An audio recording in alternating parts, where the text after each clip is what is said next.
Hi everyone, welcome back to the channel. My name's David Milan. I'm an HR professional working in Australia, and today I'm going to be discussing personality profiling, in particular how I debrief people using the Facet5 Personality Profiling tool. Over the course of my career as an HR professional, I have used many different personality profiling tools, and I would have to say that Facet5 is up there as one of my favorites. Just wanted to confirm and clarify that this is not a sponsored Facet5 video. I'm just putting this video together because I think it would be helpful for other HR practitioners, helpful for HR students who are interested in understanding more about HR as a career, and it's also helpful for anyone who is interested in self-development. If you ever get the opportunity to do a Facet5 assessment, I really recommend it.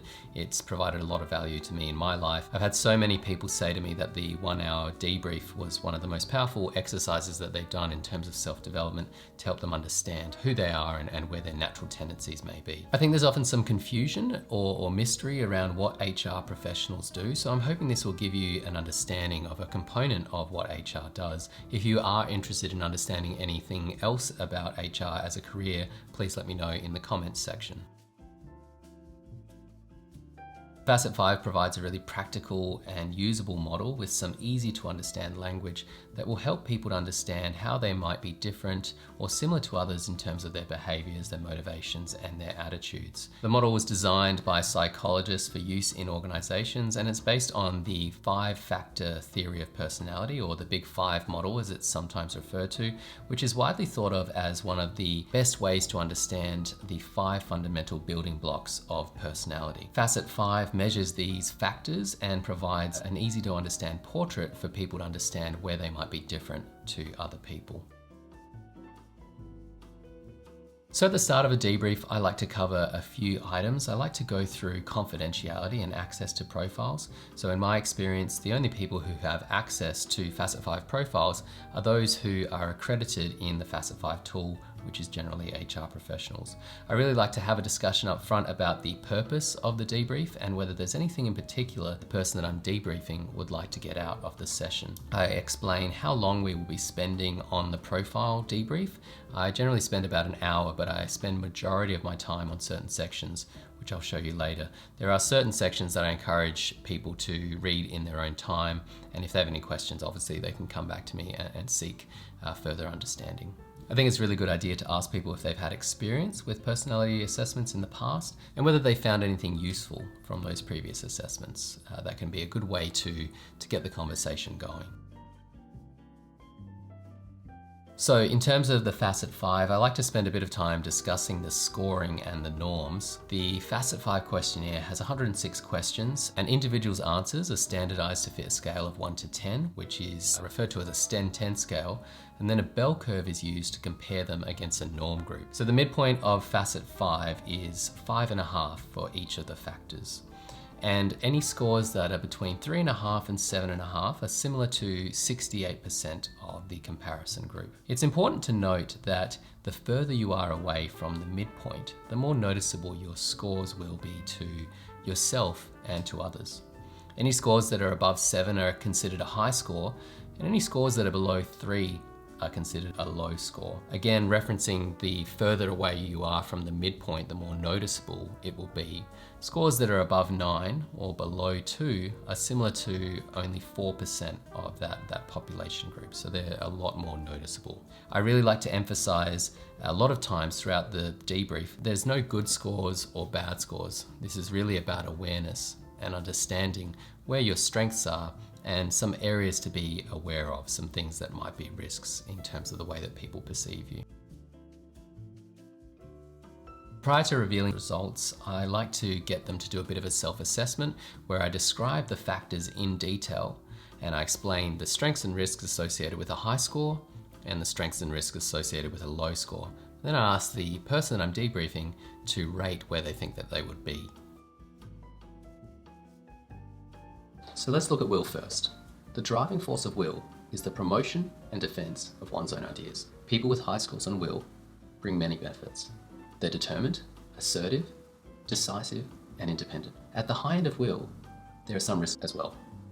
People may see people who are high on will as domineering, stubborn, perhaps too argumentative or opinionated.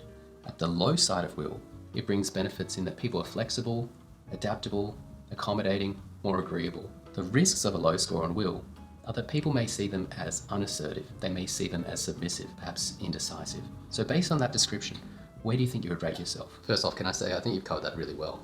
Oh, well, thank you. I work at it a lot. It shows. So back to the factor. So where do you think you would rate yourself? Probably put myself at about a 4, I think. Okay. Let's look at the next one, which is energy. Energy links to introversion and extroversion. At the high end, the person will be energetic, enthusiastic, sociable, and friendly. The risks of a high score in energy are that people may see them as distractible or at times interfering. At the low end of energy, the person will be quiet, confidential, reserved. The risks are that people might see them as a bit indifferent, unsociable. People who are high on energy, they can talk in draft, whilst people who are low on energy, they prefer to reflect on things before committing to verbalizing. So what number do you think you would choose? I put myself as about a 4. Okay. Let's look at the next factor, which is affection. Affection measures the supportive, caring, trusting, and nurturing side of people. It measures the degree to which the person is self or others focused.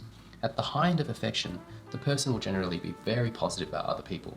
They're typically warm, caring, helpful, very trusting. The risks of a high score in affection are that people might see that person as naive, innocent, soft, and potentially gullible. At the low end of affection, the person will be pragmatic, astute, businesslike, at times shrewd. Those are some of the benefits. The risks are that people might see that person as self-centered, cynical, at times aggressive. A bit of an extreme example, but if you needed to buy a car and you wanted the best price possible, you're likely to be better off giving your money to the person who is lower on affection, because they're more likely to get you a better deal. I say likely because you can learn to dial up certain behaviors depending on where you fall on the range. So where do you think you put yourself for that one? My wife would probably say I'm a 1, but I'll go with a 4. Okay. So let's look at the final factor on the wheel, which is control. Control measures the amount of self-discipline and self-responsibility a person has. At the high end, the person will bring a planned, reliable, conscientious approach. The risks are people might see them as authoritarian, intolerant, or too rigid. A low score on control brings benefits in that the person will be very free-thinking, uninhibited, very creative. The risks are people might see them as a bit unfocused, a bit unplanned, a bit unreliable. So where do you think you put yourself for that one? Probably at about a 7, I think. Okay, let's look at the final factor. So all of those factors are on the wheel. The final one, emotionality, is off of the wheel as it's the lens through which we view the rest of the profile. Emotionality, it measures the level of tension and apprehension a person experiences in their everyday lives. At the high end, the person is more vigilant, vibrant, passionate. Those are some of the benefits. Some of the risks of a high score on emotionality, people might see them as volatile, unpredictable, a bit moody. At the low end of emotionality, the benefits are that the person will be consistent, stable, often optimistic. People might see them though as a bit complacent, a bit too casual or unmoved. To really emphasize the point, I thought I'd explain emotionality with an analogy. At the high end, it's useful to think about a hang glider above the ocean. Some days they have high highs, other days they have low lows. At the low end of emotionality, imagine a submarine cruising along the bottom of the ocean, completely unaware that there's a storm raging on the surface. The high end of emotionality, it amplifies the profile and it can cause sections to be brought to life. At the low end, it will make the wheel, the portrait, more stable and consistent. Where do you think you put yourself for that one? Probably about a 6, I think. Okay.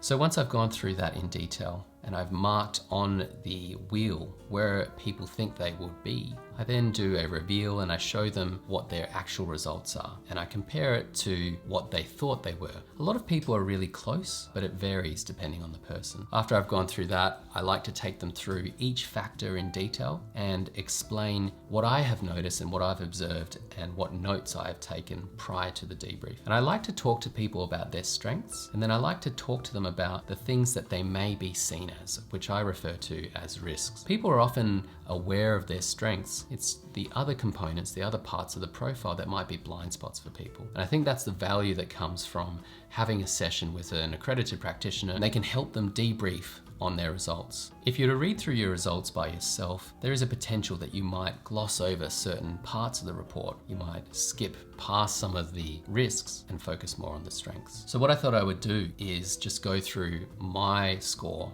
on Will and explain the notes that I would take if I was debriefing someone and how I would explain the factor. So if I was debriefing on this Will score, I'd be explaining that 3.9 is a moderate score, but leaning towards the low side with some variation amongst the sub-factors. which we can discuss. I will be pointing out that my notes are that they are open-minded, they are willing to explore alternatives, patient and tolerant to people. They listen to others and they avoid arguments. So those are the notes that I've made based on the strengths associated with this score. I then move in to discuss the may be seen as section, or risks. So again, if I look at my will score and if I'm focusing on the risks, I would talk to them about my notes are showing that they are maybe seen as giving in too quickly in certain situations, and they potentially avoid issues to not have an argument. And I would ask them, how does this play out for you? So I find that the questions that you are asked when you are being debriefed, that's where a lot of the value comes from.